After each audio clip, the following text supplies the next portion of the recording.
Abd al-Aziz, Ibn Abd al-Rahman, Ibn Faisal al-Saud, known as Ibn Saud for short, was born in Riyadh, the capital of modern Saudi Arabia. After Abd al-Rahman Ibn Faisal, the father of Ibn Saud, competed with his three brothers over the right to political succession, his family became divided, and this strengthened the hands of their opponents. Exasperated by his battles with his brothers, Abd al-Rahman Ibn Faisal was eventually forced to leave Arabia in 1891 after Riyadh was captured by Muhammad ibn Abdullah al-Rashid, the ruler of Najd and a political rival of the al-Saud family. Young Ibn Saud therefore grew up in Kuwait, living among the Bedouins and learning the art of surviving in the dry and harsh environment of the desert. According to the custom of the day, he studied the Quran and aspects of religious sciences during his early years and thus became familiar with the basic principles and practices of Islam. He then received training in all aspects of desert warfare and soon became an expert in launching military raids. Following the death of the charismatic Rashidi ruler Muhammad ibn Abdullah al-Rashid in 1897, Riyadh was rocked by both political upheaval and social uprisings. The situation deteriorated further as his successor, Abd al-Aziz ibn Mithab, ruthlessly suppressed the uprising. The new Rashidi ruler, supported by the Ottomans, launched an unprovoked attack on Kuwait, which was still then a British protectorate, in 1900. But thanks to the British, the Rashidi ruler's attempt to annex Kuwait failed miserably. He left Kuwait with his brother, Muhammad, along with a band of around 40 determined fighters, and quickly reached the outskirts of Riyadh, where they camped under the cover of darkness. Accompanied by 10 trustworthy supporters, he then entered Riyadh during the night and launched a surprise attack on the forces of the local governor. In the ensuing battle, the city's governor was slain by Abdullah ibn Jalawi ibn Saud's cousin, and they inflicted a crushing defeat on their enemy.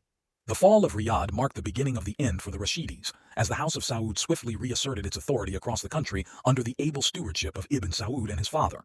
The capture of Riyadh by young Ibn Saud bolstered his reputation as an able political strategist and military commander. It also won him much-deserved plaudits from both his family members and the people. Thereafter, he urged the local clerics and the people of Riyadh to pledge allegiance to his father, Abd al-Rahman ibn Faisal, as their new sovereign. The people responded to his call and pledged their allegiance to him. Later, Ibn Saud's popularity and standing with the masses prompted his father to abdicate in favor of his son, who accordingly became the king.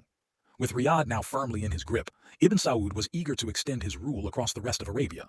He established a special fighting force which came to be known as the Ikhwan, or the Brotherhood. The members of this force were loyal supporters of the House of Saud and strict adherents of Islam as interpreted by Muhammad ibn Abd al-Wahhab. With the support of the Ikhwan troops, Ibn Saud first conquered the wealthy region of Hassa, situated on the coast of the Persian Gulf, and then went on to smash the Rashidis of Najd in 1921. 5 years later, he ousted the Hashemites from the Hijaz, thus extending his rule and authority over the holy cities of Makkah and Medina, which brought him much-needed revenue for his fledgling administration from the visiting pilgrims. After concluding his military campaigns, Ibn Saud struggled to control his overzealous Ikhwan troops who wanted to pursue perpetual jihad, military struggle, against their enemies. Not keen on pursuing endless military conquests, he swiftly disbanded the Ikhwan and focused his full attention on improving the economic fortunes of his new kingdom. Ibn Saud established a Ministry of Foreign Affairs and appointed his second son, Faisal, as foreign minister, and he played a key role in establishing diplomatic relations with some of the world's leading powers, including the United States of America. 2 years later, the formation of the Kingdom of Saudi Arabia was officially announced.